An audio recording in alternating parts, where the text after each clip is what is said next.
back from my I guess parental leave, I'm going to say, for the last few Okay. months. Okay. All right. But I guess, there's been some news in this committee since I was gone. Yeah, yeah. Well, it has. It has. It has. But how's the baby? He's asleep right now, so I'm going to mute myself. Okay. All right. Super. Super.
I will try to give members another minute or two before we get started. And we'll go from there.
What is our magic number for quorum? I forgot. It's 8. We're one shy. One shot. Okay, we will try to give the members another minute. Carl, it's good to see you.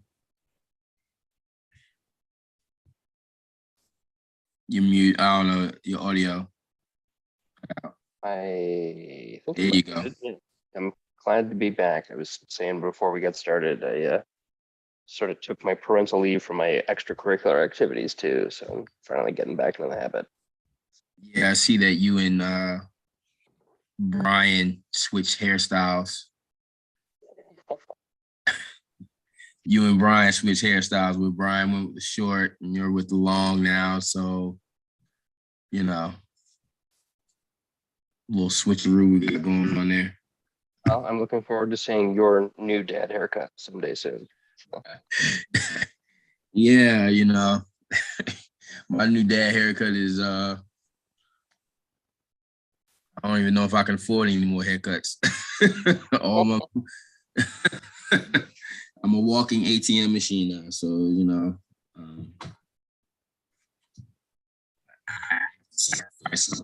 I might just shave it all off. I'm just playing. I'm not gonna do that. Are we at a, let's see where we at. Still one, are we at 8? We at a quorum now. Amen, hallelujah. With that being said, I'm going to call this final Citizens Advisory Committee meeting into order. It's such a good day. Well, yesterday was such a great day. You know, my life forever changed at 2:22 p.m. So, Carl, as a new dad, I know how you probably feel.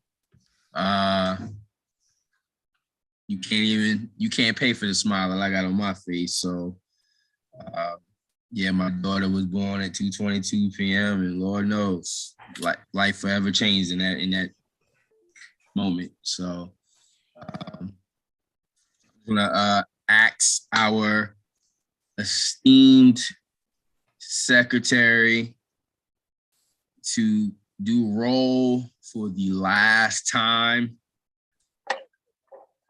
Okay, thank you so much, Chairman Barnes, and congratulations. Thank you. Hope mom and baby are doing well too. They are So, doing well. and are they as happy as you to be on planet Earth? So, yes, congratulations. So I'll call the roll. Please let me know if I'm missing anyone. Chairman Barnes, if you could just Here. answer present. Present. Okay, Shanika, thank you. Shanika Bynum, Present. Rachel Eberhard, Leah Eford, Present.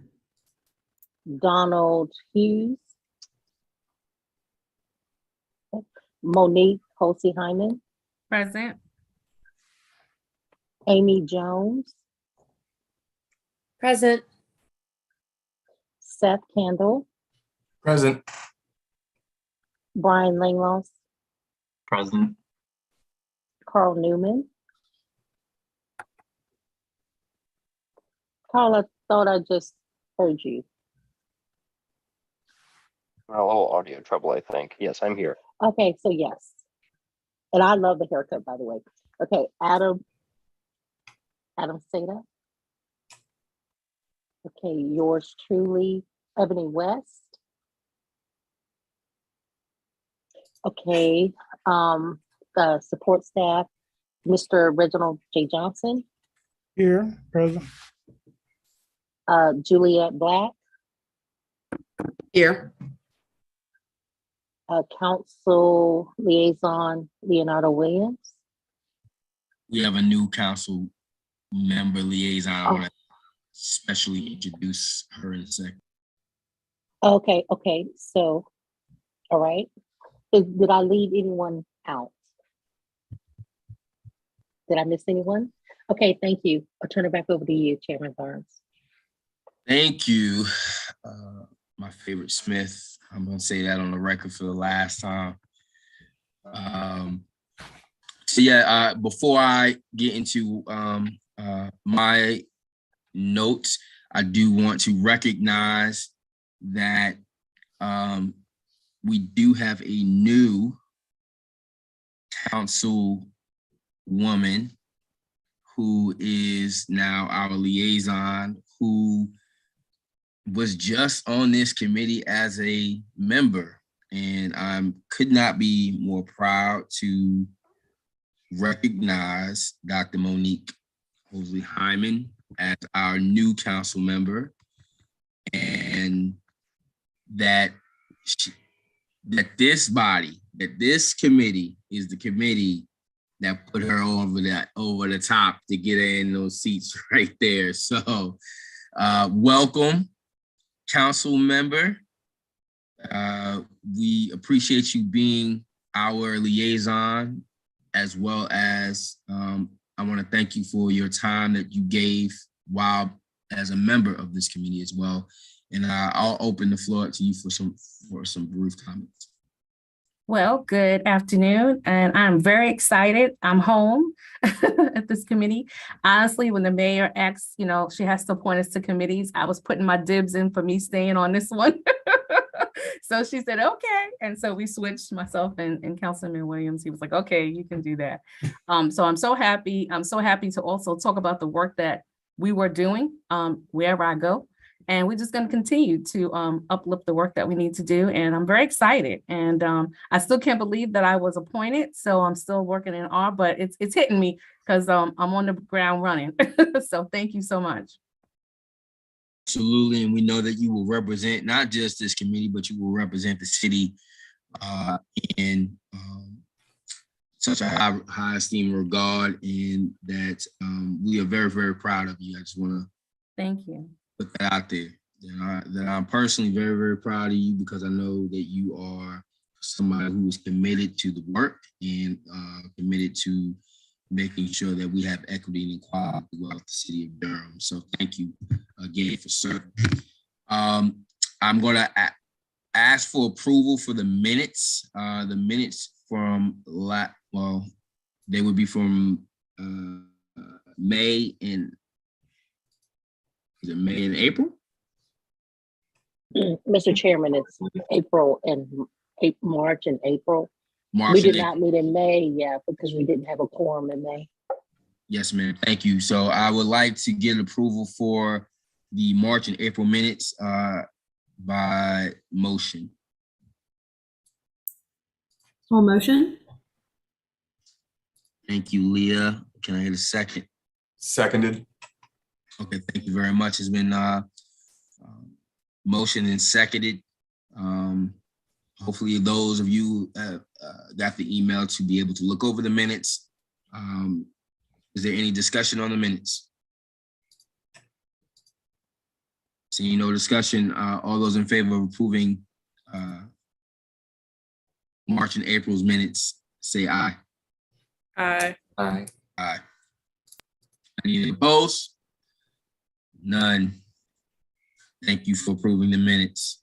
I want to take some personal privilege right quick before Mr. Johnson presents, and we are on a little bit of a time crunch. This meeting will not be long because Mr. Johnson does have a very important meeting that I think that we all should be paying close attention to in regards to Shot Spotter that he will be hosting at his church, St. Joseph AME, if I'm not mistaken. So it will be live on YouTube.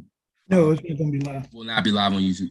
No, it's just going to be in person. Yes, it's in person. Okay, so if you are available, I would make your way down to St. Joseph AME to listen to the mayor and also a representative from Shot Spotter answer those questions that you may have. I just wanted to tell this committee thank you.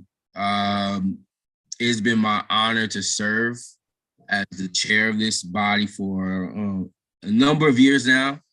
And as clearly life has changed, things have to change. And I'm not necessarily leaving the committee, but I also feel like it's time for a new a new chair. I'm so grateful to Mr. Johnson, Ms. Conyers, Matt, Ms. Black, any of the staff that we've had over the years who kind of gave me my chops a little bit when I became chair. You know, there were a lot of things that, you know, we wanted to do. And one of those things was definitely making our meetings more interactive and engaging, and not meeting just to meet, because I know many of you probably serve on other things and you can go into a meeting and you're like, wow, I just wasted a whole hour of my time that I can't get back.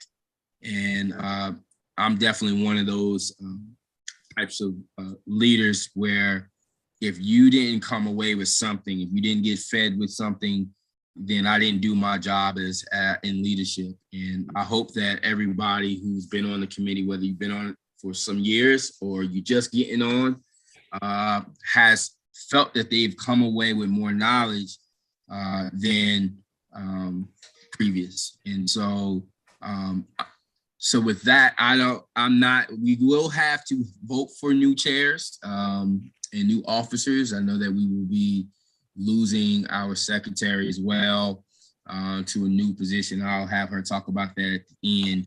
But I personally wanted to just say thank you to this body and to the staff.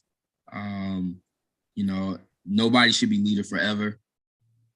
And I think that we have great leaders in this room that can bring more energy, a different perspective.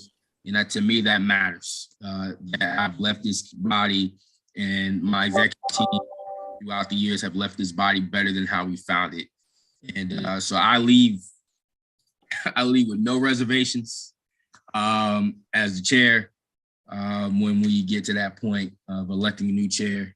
But it's been a pleasure and an honor to be able to serve you all and lead this body, even though we haven't seen each other in person. But I look forward to that day when we can see each other in person, hopefully in the next cycle. So the next thing on our agenda is we got Mr. Johnson who's going to present. I think, right? If Ms. Black threw up the agenda for the Okay, day. Yes. Mr. Chairman, I hate to interrupt, but Yes. did we start the recording for the meeting? It is. Yes. Live. It's recording. Okay, perfect. Okay, thank you. We live. We are live. So if anybody's out there in the YouTube verse, we appreciate you for being here. If those of you who will be watching later, we appreciate you for watching later. So I'm going to turn the meeting over to Mr. Johnson for Community Development Department update.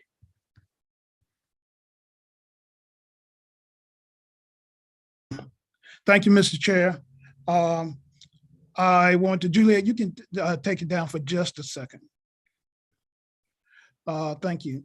So thank you, Mr. Chair. Want to make a couple of statements before I get into my sharing.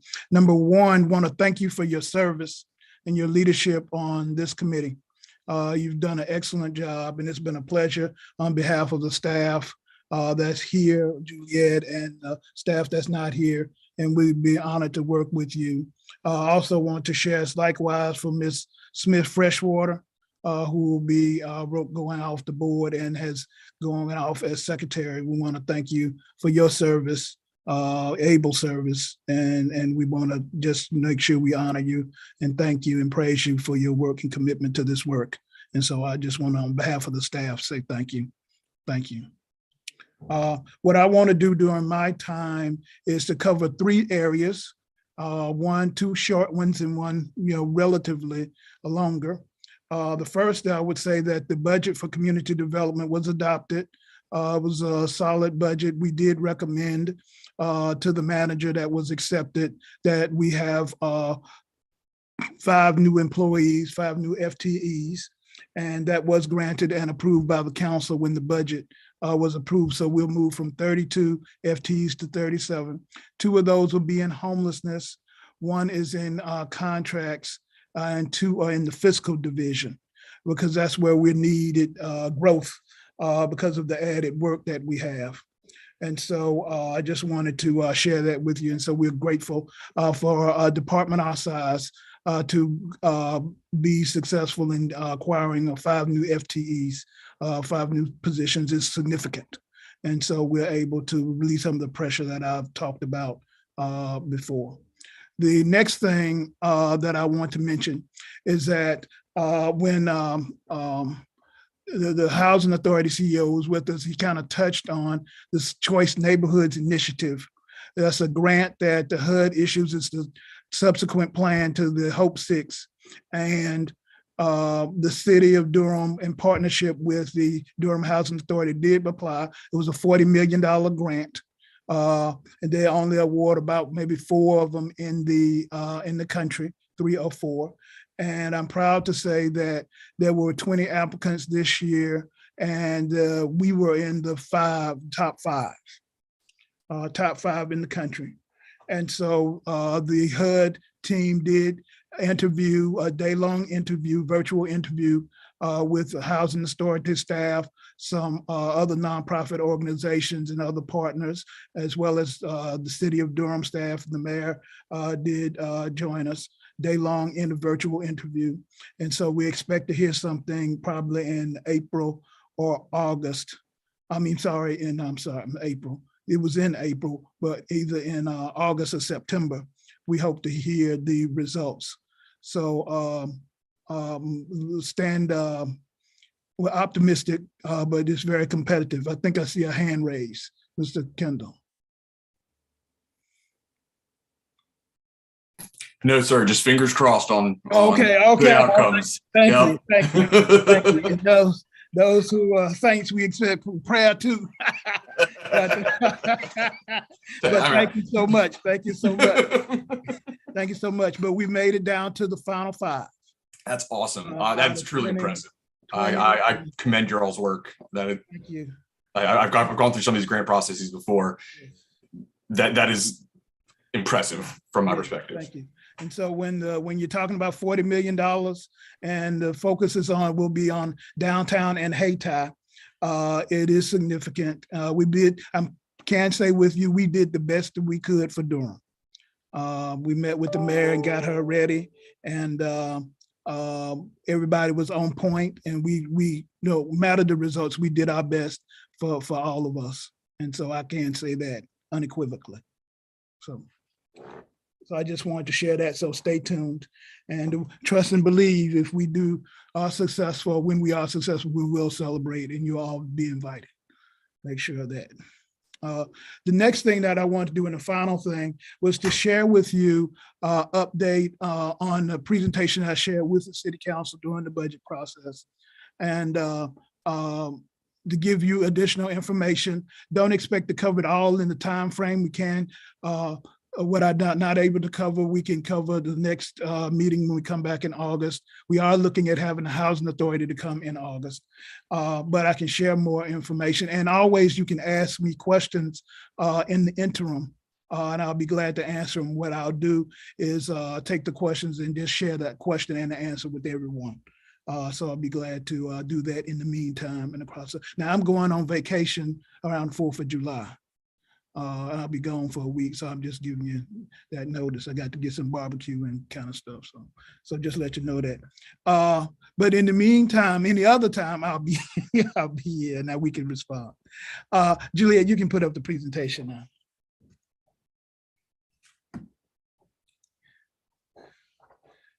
Thank you. And as I said, this was a presentation, update. Presentation for the city council, but I also wanted to share it with you all so that you'll be informed. Next slide. So what we'll cover is general housing affordability in Durham, highlights of FY22. That's the current fiscal year that's getting ready to end in a couple of days. And then we'll talk about the FY23 priorities and challenges. And then I'll stand for some questions. FY23 begins on July 1. So a couple of days for that as well. Next slide. So housing affordability. So, I mean, this is something we talked about already, and you all are familiar with this about the rapidly increasing housing prices and how even in Durham, North Carolina, the median house price is increased and it is above 300,000, be above 350,000 and up 23% from the year before. And so that's just, you know, we all know that. Some of you work in the industry in different capacities. Some of you have bought homes, bless you if you have. Some of you sold, hey, bless you too. But it's been a challenge and it's affecting a couple of things, including our down payment assistance program. And so we'll talk about that a little later. And then of course, in rental homes, rent prices are going up dramatically. This is some information and data that we have from apartment list showing the where Durham is in the national average and you know, communities like Fayetteville and Raleigh-Cary area. So we all know that. We've talked about this before. Next slide. This is an important chart because it talks about the cost burden renter households in Durham. And as you recall that a household, the general rule is that we want people to pay no more than 30% of their income, gross income in housing costs for ownership or rental. Then, so we have those in green here in this slide at different income levels. That green is not cost burden. Then you have a moderately cost burden. And then you have severely cost burden. Severely cost burden is 50% of the gross income in housing cost. Moderately cost burden is 30% and above, up to 49%.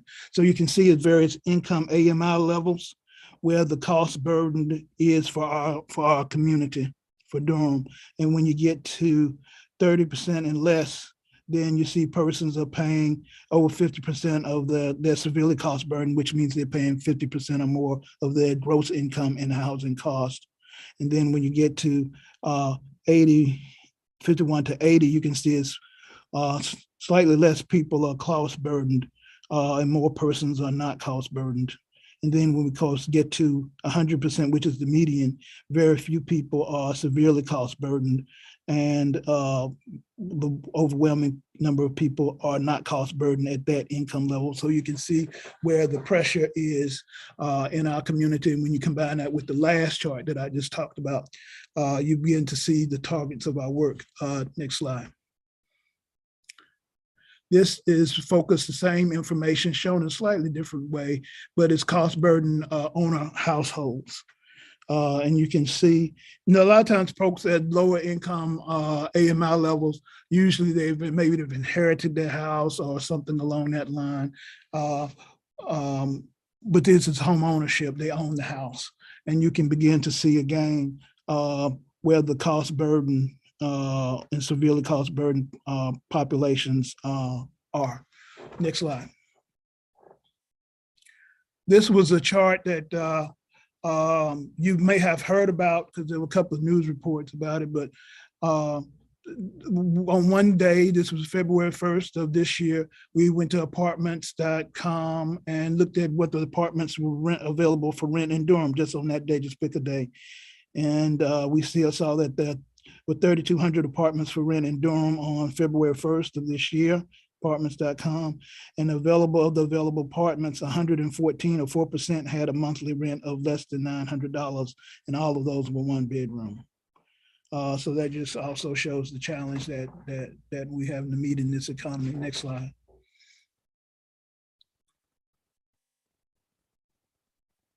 Why is city assistance required and why do we even have these discussions?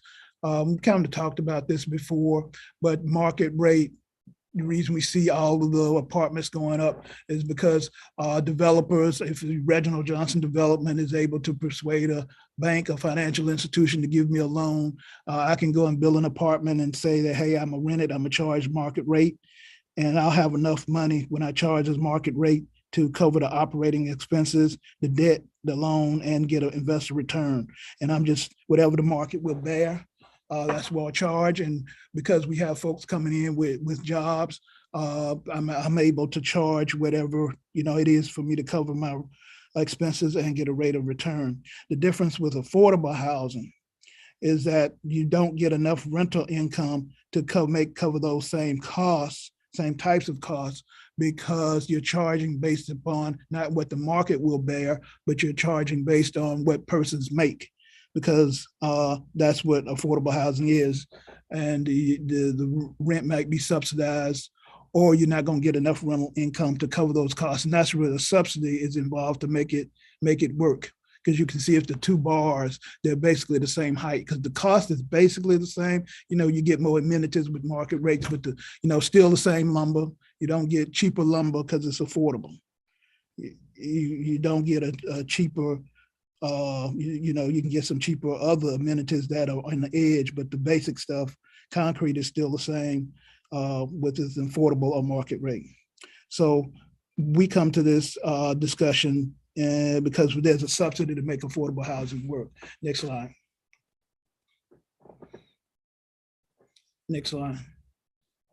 So the major work that we did in FY22 was the implementation of the Forever Home Durham program and then the COVID-19 response. Next slide.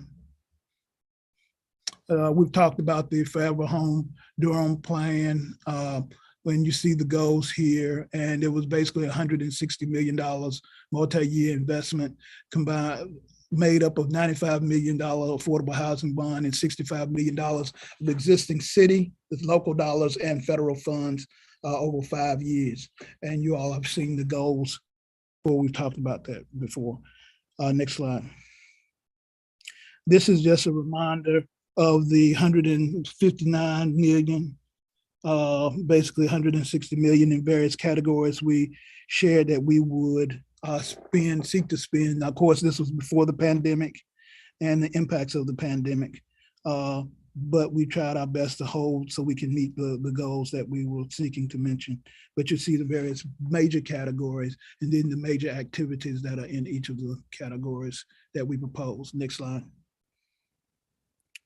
The funding for Forever Home Durham, just to remind everyone, it was basically our federal entitlements from 2019 to 2024. That's CDB, Community Development Block Grant, Home Investment Partnerships, funds, Emergency Solution Grants, ESG, Housing Opportunities with AIDS. The Dedicated Housing Fund, that's the 2 cents on the tax rate that's dedicated to affordable housing, generates about $7 million a year. And then the $95 million affordable housing bond. Next slide. The funding source is not in Forever Home Durham, and this is funding that we had particularly before Forever Home Durham and the bond was passed. So federal entitlement funds and associated program income prior to 2019, the dedicated housing fund prior to 2019, and bond program income of any year in which the income is received from the repayment of past affordable housing bond referendum. We've had referendum 20 and 30 years ago. We still get money, receive money from those bonds as people are paying back the loans, particularly investors, but also individual homeowners. And when they pay those loans back every year, that's income to us, and we reprogram it every year. That money is not in the Forever Home Durham program. So the point of all of this is that we have money in the Forever Home Durham, and we'll have metrics for that, results for that, but we also have additional funding, and that metrics that'll be different metrics, and we'll use that to support our work too. Next slide. So this is an important chart. This is the Forever Home Durham progress to date. If you look at across the top, across the left side, you have rental units created, the total, the rental units preserved, that's basically rehabilitation or keeping people, just basically preserving an existing unit. Home ownership opportunities created, homeless persons in permanent housing, and stabilized. So and across the top, we have what the goal is prior to the pandemic and when the bond was passed and what we expected to do. What we have funding in the pipeline that means projects in the pipeline. That means that we are under discussions with someone or some entities about what to do. Mean we have not signed a contract, but it's usually they've gone through the RFP process and we're negotiating with them. When it's under contract, that means we have a signed, executed contract. And then when it's completed, we have a certificate of occupancy or the service has been provided. Then you have the total and then you have the remaining balance. So if you looked at rental units created, there's a goal of 1,600 and the pipeline is 484. That means we're talking with people and entities that total about 484 units. We have 178 under contract. There are none that are completed, meaning we don't have a certificate of occupancy and somebody doesn't have a key to it yet. But those are a total of 662 and the balance remaining is against the total and shows how many is remaining. Youth home ownership opportunities created, the third line down. That's our down payment assistance program, which you remember we just announced in March. And so we haven't processed all the applications. So that's the reason you don't have any results there yet. And the balance still remaining is 400. And homeless persons in permanent housing, the goal is 1,700. That's completed 838. It means the service was provided and they have a permanent house and so a permanent residence. And so thus the balance remaining is 862. And for low income houses stabilized, that includes the eviction, diversion, emergency rental assistance that we use with local dollars. We preserve tenancy for about just over 1,200 households and the service was provided and you can see that against the balance. So I just wanted to share that. And, you know, many times people ask, well, what are we doing and what are the results so far and have you made any progress? This is the progress we've made in spite of the pandemic, but the pandemic has had an impact. Next slide. So the financial overview for Durham's 23 budget, we have roughly planned about $38 million in projects that are coming forward. The increase in over FY22 is driven by increased budgets for multifamily production, preservation, neighborhood stabilization, and homelessness services. Particularly one of the major drivers is the Housing Authority because they're getting ready to get some projects, additional projects underway. Next slide. So this is a good slide for everyone. This is a list of the projects and the housing projects and preservation projects. And it says whether they're rehab or new and the number of affordable units and the status. And so some of them are Housing Authority projects. Some of them are 9% low income housing tax credit projects and some are 4%. And they're at different stages. And so the ones in blue are the ones that are a result of the RFP that we just had earlier this year. And the City Council has approved the commitment letters for those projects that are listed in the pipeline in blue. And so these are a lot of different units, but we shows that we have some work that's underway. Next slide. This is a list of activities. Remember I talked about funding that was not in Forever Home Durham that we're using other funding for. This is the list of those projects that we've supported with the additional funding that we have that's not in Forever Home Durham. And some of them is homeownership opportunities that are being created and some are rental housing. And so you have that list for you in front of you. Next slide. This is Forever Home Durham, the minority and women-owned business contracting. And you can see the data that we have here. And remember, we have United Minority Contractors of North Carolina that's serving as our vendor to help provide technical assistance, do recruiting for our developers on projects for us and the Housing Authority. And so that's one of the ways we're working to reach that goal. Next slide. So these are homelessness, the services we have under homelessness services. I'm not going to go through all of those in detail tonight, but what I would encourage you to do is to look at them. If you have questions, just email me. and be glad to talk more about those. But we've talked about most of them in different ways over the course of the year. Next slide. And this is a list of what neighborhood stabilization looks like, including our minor repair program, the eviction diversion program, the long-term homeowner grant program, which we expanded to include additional neighborhood of Walltown, and the down payment assistance program that we launched in March that I just talked about. That's supposed to be March 2022. Next slide. And then the COVID response, you're familiar with the Durham Rent Relief Program. Then the second year of non-congregate shelter support. Remember, we made the congregate shelter less dense, have less people in it so that they lowered the risk of having COVID. And then we also expanded emergency shelters and rapid rehousing funding using pandemic relief funds. And then we also have a partnership with OEWD, the Office of Economic and Workforce Development, to provide assistance to micro businesses impacted by the pandemic. And then one thing I'm particularly proud of that we used CDBG COVID funds in a partnership with Durham Public Schools to address learning loss from the pandemic in 4 low-income schools in DPS. They served 4 schools, I think about 200 students apiece, and we used for after-school programming and some in-school programming that the Durham Public Schools worked with. And so we are seeing some good results for that and positive impacts. Next slide. In terms of our FY23 priorities, these are the programs for rental housing, homelessness, and neighborhood stabilization. Kind of talked about these, but in rental housing, major effort with Durham Housing Authority, and homelessness, we're going to continue to support the systems.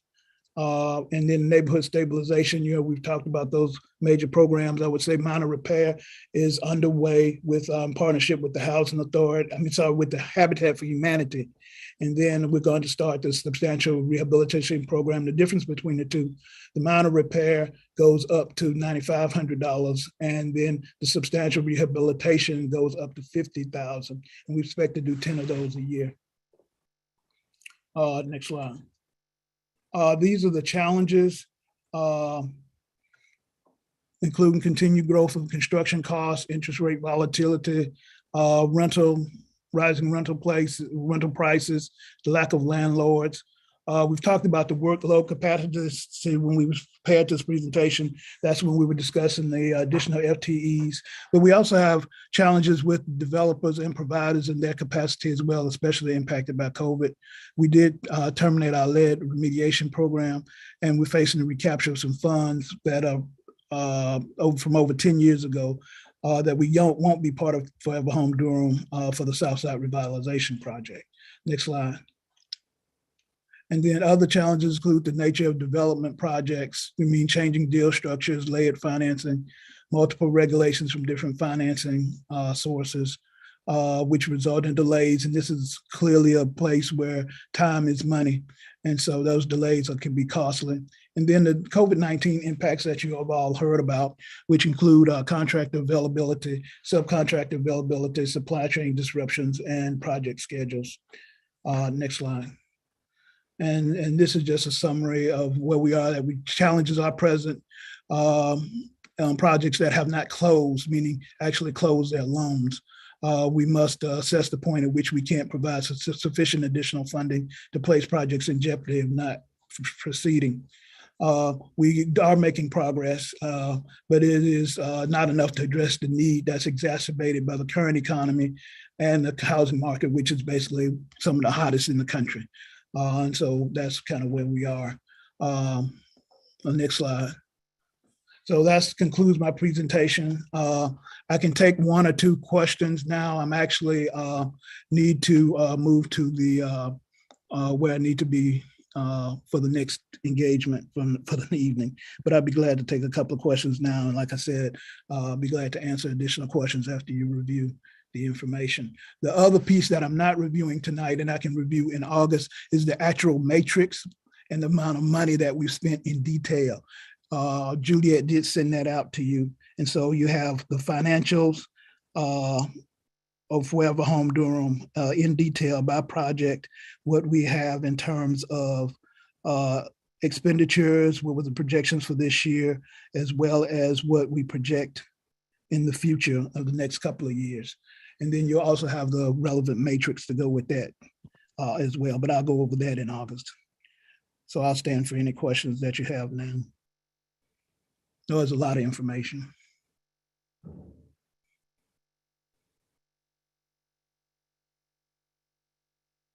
I think Seth had his hand up. and Yeah, if there's Amy- any questions, I'll open it up to the body. Just All right, yeah, I do just have, I apologize, very early in the slideshow, we are discussing the amount of income utilized for housing costs.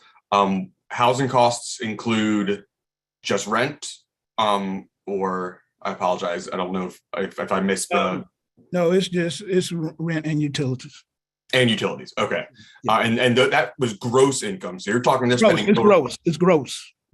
Yeah, that's what I'm saying. So you're talking gross income, like over 50% of their gross income is being spent towards housing. That's correct. So not including taxes and other obligations That's correct. that they can't avoid either.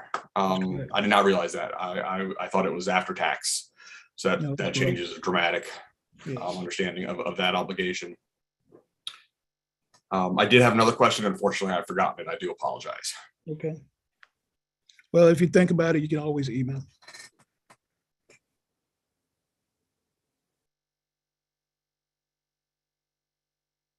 What time does the shot spotter thing start? 6:30. 30. Okay. all right. Well, if there's no other questions for Mr. Johnson, I know you have to go ahead and handle that business. Thank you for your presentation. Members, if you have any questions for Mr. Johnson, that please email him or Ms. Black, and they will definitely email everybody back. So Mr. Johnson, I appreciate you, and handle the business of the city. Thank you. All right, take care. Bonds, I also have to leave to get to the community meeting. Of course you do, council member. Of course you do. And everybody should come and learn some more, because tonight, if you can get there. That'd be correct. St. Joseph AME Church is where the presentation will be. 2521 Fayetteville Street. There it is, 2521 Fayetteville Street. So I'm please, still at City Hall, so I'm gonna run so I can get down there. well, go ahead and beat that traffic. Bye. Good night, everybody. Good night. So we will have what the plan is to be able to vote for new chairs. We will have a new chair, clearly. We will have a new vice chair, and we will have a new secretary. We have enough members in the room. If anybody's willing to volunteer themselves for any of the leadership positions, I highly suggest that you do. Again, clearly we're all volunteering our time, but if it wasn't something I didn't think anybody on this board would be able to do, I honestly, I would tell you that the time commitment when it comes to being in the chair position or on the executive positions is not as hectic as you might think. We will meet once a month. Usually the Monday before we meet, you set the agenda for the meeting with Mr. Johnson and Ms. Black, and then you will run the meeting.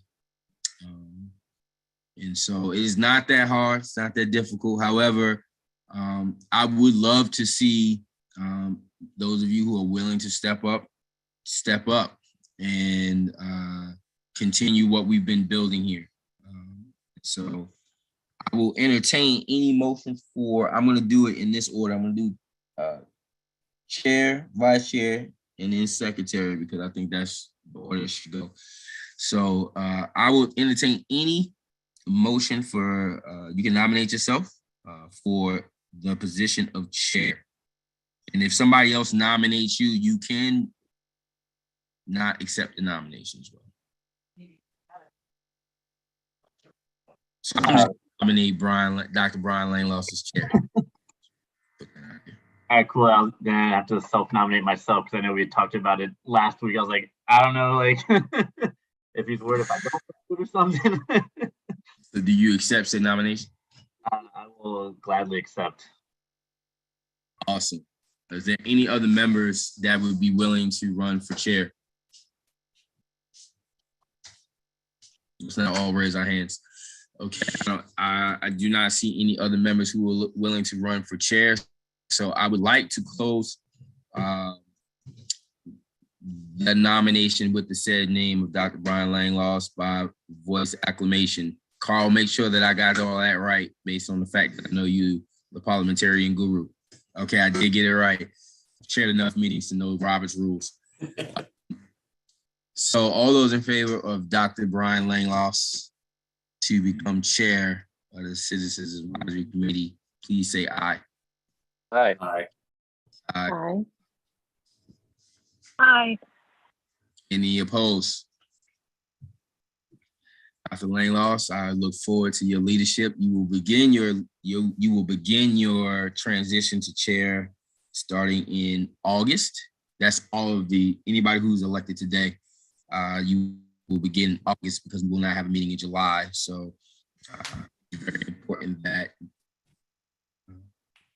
y'all set the agenda going forward. So congratulations, Dr. Langloss. You've been my right hand for the last couple of years. I know that you will continue what we've built here and take it to new places. So, Yeah, appreciate your service. And thanks for the trust from the committee. And hopefully, I feel if I did, half as good job at keeping everything moving, then we'll be all right. That's the only ask. You keep the meetings brief. Is there any nominations for vice chair? Vice chair helps the chair with the agenda. The vice chair will also, if the chair is unable to attend a meeting, chair that meeting. So do I have any nominations for vice chair? Yeah. I actually would like to nominate myself for vice chair. Okay. Any other nominees for vice chair outside of Seth? That was Carl, right? That was. Yeah, that was me. Carl? That was I Carl was saying, I Newman. thought I misheard. Maybe Carl. Yeah. I was like, That was Carl Newman. okay. Oh, That okay. self-nominated to vice chair. Okay, I thought Seth was nominating. It's okay. Okay. No. All right, so Yes. Seth, Carl. you're not trying to run for vice chair. Carl, you are trying to run for vice chair, correct? Okay, all right. Cool. Is there anybody else outside of Carl Newman trying to run for the position of vice chair? Seeing none, I would like to close the nominations with the name Carl Newman. We'll take that voice vote through acclamation. Any discussion on readiness? I don't think there will be. All those in favor of voting Carl Newman as the new vice chair, say aye. Aye. Aye. Aye. Congratulations, Carl. You and Brian would be an excellent duo. But then the most important position to me is secretary. Secretary is the person who keeps our meetings, our agendas in order. Make sure our minutes are correct. I always have felt that the secretary is the lifeblood of the executive body, to be honest with you. And so, Chairman Barnes, you're just Yes, number ma'am. one in my book. You are number one in my book. My head is swelling. You're number one in my book. But look, you are if you number don't one mind- for me, and you will be sadly missed for sure. So are there any was gonna- nominees for the position of secretary? I was going to nominate Leah Eford and Rachel Eberhard. Leah, would you like to accept that nomination? As long as we don't have to meet the Monday before, because I have another board meeting, but we'll figure out another time. I will accept the nomination. Okay. Rachel, do you accept that nomination? I will let Leah go ahead and run for secretary. I It's appreciate okay. it. So, I've got Rachel in mind for next year because then I can nominate her. Rachel, so kind and humble of you to pass the baton to Leah. So Rachel has declined her nomination, and Leah has accepted said nomination. And I think Leah and Brian, staff can work that out. It might be a time issue. I don't know what time your other meeting starts, but our executive meetings usually start at 5:30. We might be able to make it work. We'll figure it And they're not long. Okay, So, then that might work. yeah. My other board meets at 6:30, so we might be able to make it work. I think it'll work. Any other nominees for the position of secretary? I see none. So I would like to close the nomination with said name Lee Eford through voice acclamation. All those in favor in voting for Leah for secretary, say aye. Aye. Aye. Congratulations to our new executive team. I wouldn't say you have big shoes to fill. I don't have big shoes. But I'm so looking forward to seeing the direction that you take this committee. I know two of you very well, and Leah has been an outstanding member in the short amount of time that she's been on the body. So I know that we're heading in the right direction. And so, yeah, I appreciate y'all's service again. Look forward to where you're going to take us. Our next agenda would be any public questions or comments. Oh, yeah. Any public questions or comments? Did we have anybody? We don't have anyone, Chair. Thank you, Ms. Black. All righty. Seth, I got your message. You're good. However, we do have 3 members who are leaving. Adam, Ebony, and Alicia are leaving. I think, if I'm not mistaken, Adam is here. I did see him. Ebony is not here. However, Alicia is here. First, on behalf of everybody on the board, before I give you a moment to allow you to tell us what your next steps are, I want to thank all 3 of you for your service publicly. Being on any volunteer committee, board, is a sacrifice. It's a sacrifice to your families. It's a sacrifice to your own personal things that you might have that you want to do. It is thankless work and selfless work. And a lot of times, those of us who are behind the scenes, nobody ever really knows or meets. So I just want to say thank you for that. I think it's very important that more people get involved in being on these boards and commissions and being consistent. And I think the 3 of you have always been consistent. When you've had questions that you needed to ask, you asked them. You represented not just yourself as a member of Durham, but you represented the people that you know that live within the city of Durham. And I just, again, I want to thank y'all for y'all service and your time throughout the years. And so, Adam, and thank you for the vision statement. Is this a proposed vision statement that we need to vote on? I didn't know. No, we voted on that Oh, yeah, that's what I'm about to say. a couple of years ago. So Yeah. I just wanted to drop it in the chat for everybody, just to share with everybody, to thank you for this opportunity to serve alongside with you, with all the committee members. Thank you, Chairman Barnes, for being an excellent leader to move us, to push us forward. And so this has been an amazing opportunity. And I'm just so thankful that I was able to serve all of the, and I'm not going to say citizens, but the residents of Durham. It's about affordable, secure, safe housing, and that really drove all of our decision making. So thank you for this opportunity, and I bid you all great success. I'm currently in Michigan right now, working at a VA hospital in Iron Mountain. So new trails for me. My daughter just graduated college, North Carolina A&T, and she has a full-time job offer in engineering. And so now it's mama gets to live too, Jody. Mama gets to live too. So that's what I'm headed, that's my next step in life. So thank you all for the support. Thank you so much. My favorite Smith. Adam, do you want to tell us what your next steps are? Yeah, sure. Thank you, Mr. Chair, and thank you, everybody.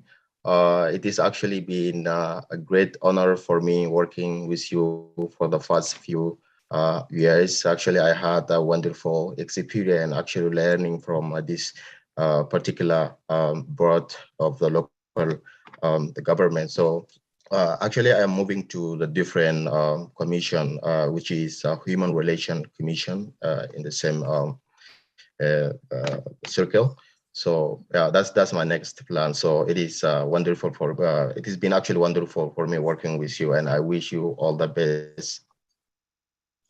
Thank you, and I know that you will serve the Human Relations Committee very well. That is definitely a board where you have to be a great listener, and then you have to ask the tough questions. And I know that I'm proud to know that you're stepping up and going in that direction, and that you will represent this board where you got your chops on the Human Relations Board. So I appreciate you on that. And I know that Ebony, who serves as our first vice chair in the Democratic Party, even though this is a nonpartisan board, I know that Ebony has that work, and I think she's getting married as well, if I'm not mistaken. And so she's got a lot of life changes going on with her. But I want to thank Ebony as well publicly for all of what she has done for Durham in the last couple of years. And as far as for me, like I said, I'm not really going anywhere. I just think it was time for me to go and focus on being a dad and like Carl, but also at the same time, like I said, man, I don't think that somebody should be in leadership or the chair of something for a long period of time when you know that you have left it better than how you found it, when you know that you can trust the person to your right to take it on and do bigger and better things with it. I have just feel comfortable saying it's time for me to, do that. And like I said, it's just been a pleasure and a privilege. And Ms. Black, I appreciate you as always. You stepped in. You're an unsung hero because you stepped in, not knowing that you were going to be doing this, but you've made our executive board meetings smooth. So I just want to also publicly thank you as well, because you're an unsung hero of Durham as well. And your service and commitment to this community and to our residents here will never, it's my pleasure, go unnoticed. Okay. So I don't know what we had after that, but we will not have a meeting in July. We always take July off.